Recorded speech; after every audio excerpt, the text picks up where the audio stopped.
portacandela.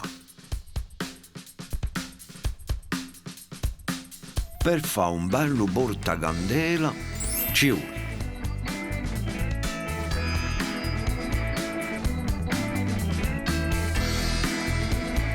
la carta, una bottiglia di vetro bioda, una bottiglia di lacca liquida, un pinnello, una candela di sicuro ed risore, a carta appiccicatoia colorita, una mina nera e lustrinelle. Disegna a gori a un'altra carta colorita con a mina.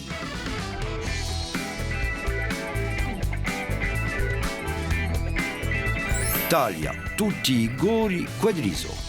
Attenti a seguitare i contorni come l'uggiole, cioè che lo sia pulito. Appiccica i gori a caso a un'altra bottiglia. Poni a bottiglia a un altro fulio.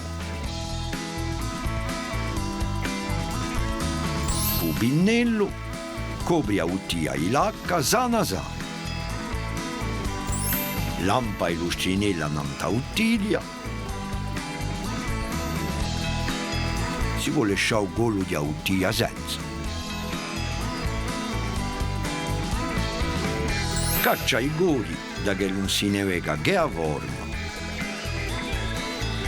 Metti la candela mentre ha il collo di bottiglia e accendela. Oggi faccio io allora, oggi poi vanco tu. Ah va, tocca a te.